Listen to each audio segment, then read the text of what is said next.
Hey guys, welcome to TDY, where we grow more each day. For those that don't know me, my name is Winston, but you can call me Winnie though. And today we'll be talking about how the rich stay rich. We're gonna go over 3 theoretic and then practical ways of building generational wealth. YouTube is kind of funny with its algorithm, so if you genuinely like the video, then genuinely go like the video. But if you dislike the video, definitely click that dislike button twice just to make sure.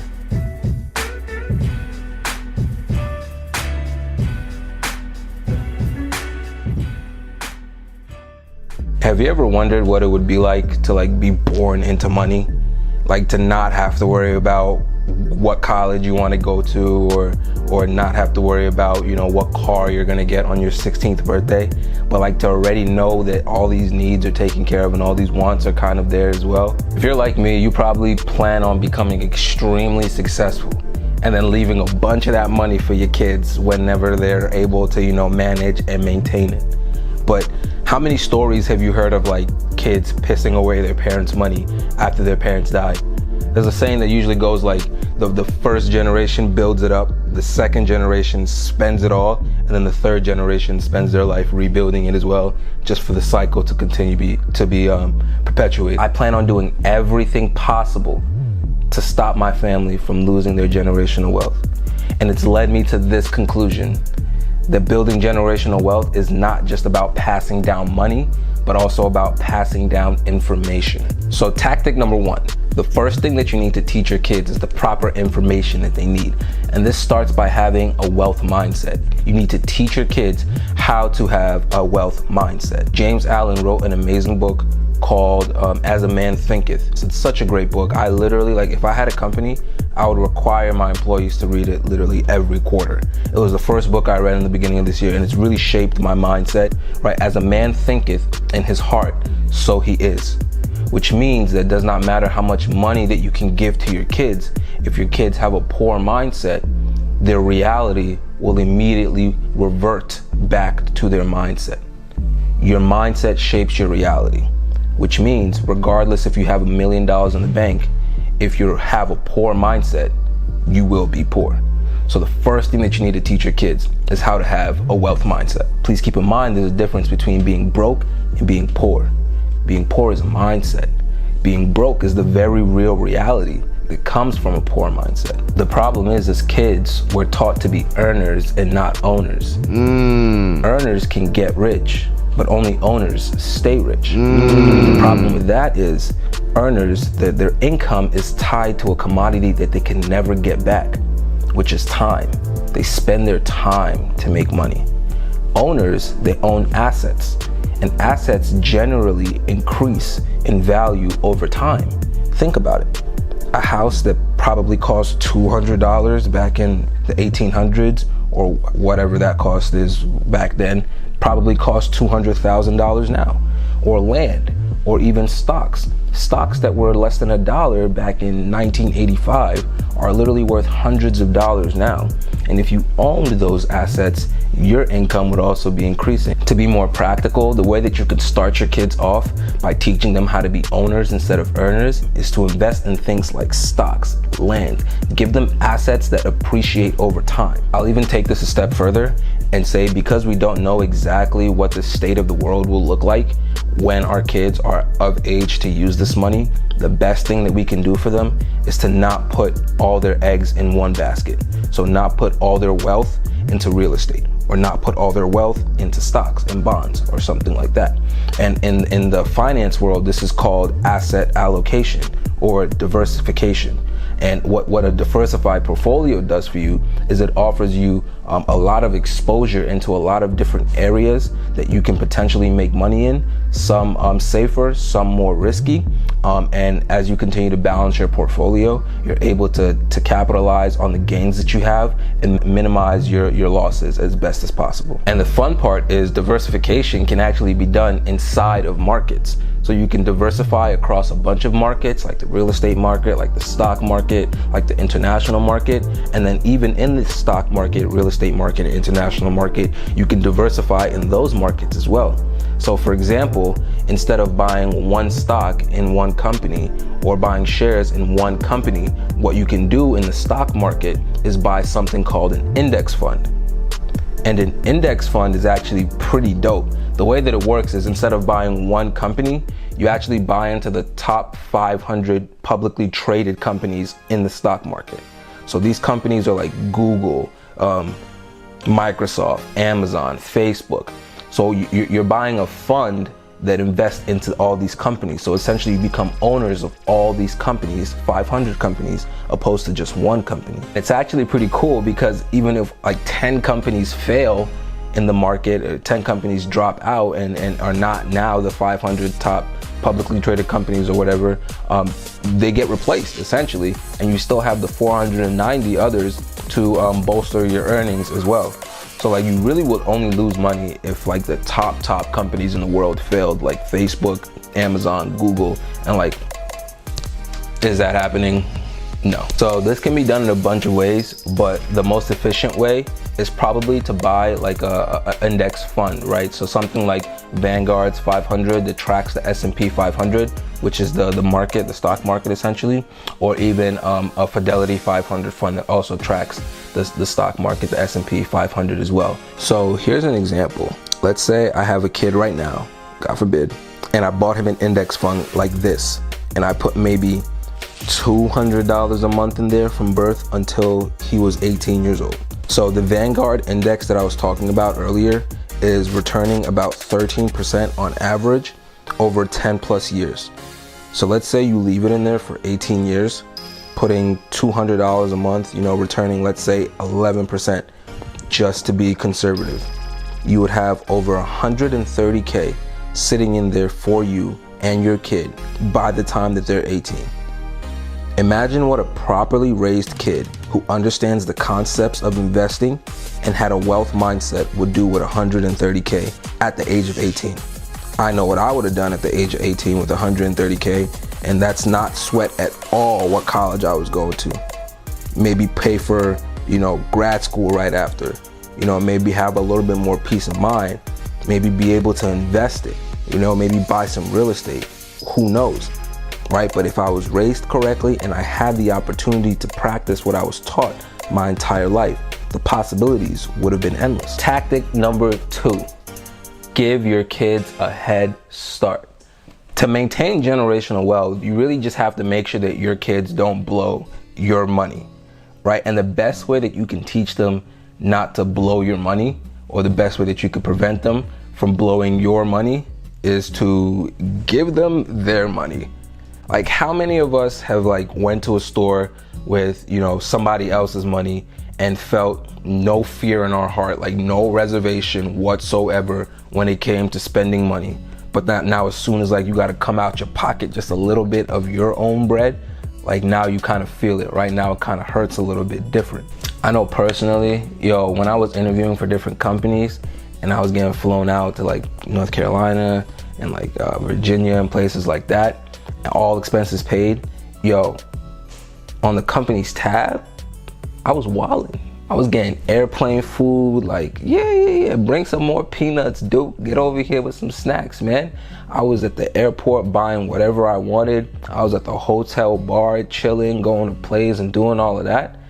Spending bread for a weekend, right? But then when I had to get back home and I had to put $20 of my own money into my gas tank, I felt that a little bit different, right here in the circumference of my chest a little bit.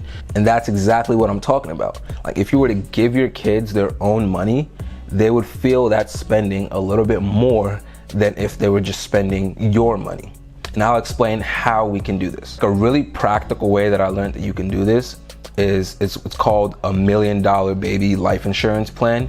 And essentially all it is, it's just a whole life cash value life insurance plan. And I know what some of y'all thinking, life insurance? Why I need life insurance? He a year old, he not gonna die. Life insurance is very multifaceted. It can be used as actual bread. It's actually really dope. It offers very predictable growth, steady growth that you don't lose any money in. Unlike the stock market, which the upside is great, but you can also lose money here and there depending on how the market dips. A cash value life insurance plan, the money is very secure and you have a very predictable growth over time. And I'll explain how this works in a second. So this is a sample illustration of a policy that was drafted for a newborn. It assumes a yearly premium of about $21.50, which is about $180 a month for about 20 years. And this can be altered if and when you do set this up for your kids. You can make this $500 a month, $100 a month. It's really up to you. This policy builds up a cash value over time. And as the cash value of the policy increases, so does the death benefit as well. So after 20 years, the policy has built up a total of about $75K. On this policy, after 20 years, it's considered fully funded, which means that you no longer need to pay the monthly premium because the premium is actually paid by the dividends. So peep this, paying $21.50 a year for 20 years, that means you paid about $43,000, but now your child has access to about $75,000 and the increased death benefit as well. The great part about this is it just keeps increasing over time. The numbers aren't totally here, but this is a similar plan that has about a $250 a month premium instead of $180. And as you can see, at the age of graduating at 21, your kid has about $80K to start their life with. If left in there, that $80K becomes almost $200K by the age of 35. And then if left in there some more, by 45, that's looking like 350 something K. Like, what if we did this for our nieces and our grandkids, our nephews and our cousins? They'd be wealthy before they even knew how to walk. And the third tactic that you can use to build generational wealth is teaching your kids the value of passive versus active income. I was taught this formula at a very early age, and by the time I realized how flawed it was, I already spent 20 years of my life. So the problem with this formula is that to increase my income, I either have to increase my skill level to get a higher rate, or I need to increase the amount of time that I spend working. How much time am I actually willing to work? Right? Like if I work a regular job, I'd be working 8 hours a day, but I'm capped. I can only really work 24 hours in a day for a certain amount of time before my body literally shuts down on me. I can also increase the amount of money that I earn by learning a more valuable skill, but learning the skill usually requires time invested and money invested to learn the skill. Right? This is going to college, this is learning how to code, this is learning how to write, or different skills that produce different sets of income. So even if I learn how to do the most proprietary, unique skill, and I work 24 hours a day, I'm still capped on how much I can earn. That's when I learned the idea of passive income, income that you make while you're not working, or income that you make off of your past efforts. So this is like a form of royalty, right? Residual incomes. This is like the artists that make a song and then 20 years later, they're still making money off of that song that they made. That's passive income, income that they don't have to work for, that they go to sleep and shows up in their bank account. This is like buying real estate, right? And then renting out that real estate, or even, having people manage that property for you that's producing a cash flow for you every year. You're going through the process of buying the real estate, maintaining it, and then it's making you money over time, over the course of a year, over the course of 10 years, 20 years, that you're not actively working for. It's extremely important to drill into your kids the need to not spend their entire life working for money. It needs to be one of their major focuses to, as soon as they can, be able to generate passive income and not active income for the rest of their life. I already mentioned some of the ways that somebody can go about doing this, but just to give you a more holistic picture, you can invest in things like dividend paying stocks that literally give you a paycheck every quarter or every year just for owning them. You can also invest in things like real estate. Real estate is a great way to get passive income, because once you do the initial work of setting up the property and setting up the right team to manage the property, if that's not what you want to do, then it literally just yields money for you every month. It also appreciates over time as well. And my Forex people out there, you know I wouldn't forget y'all.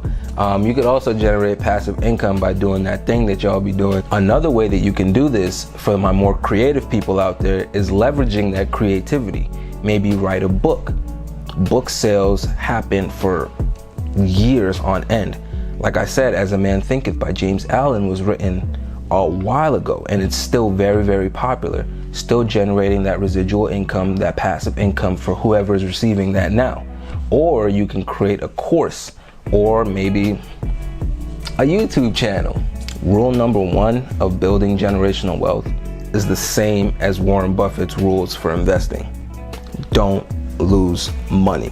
It starts by teaching your kids the principles that are necessary to maintain this. And then once they have the proper foundation laid, then you can start implementing some of the strategies that we talked about. It would ultimately be their responsibility to continue the legacy, but it will be your responsibility to equip them to do so. Whatever you do, don't forget, if you did not come from a rich family must come from you.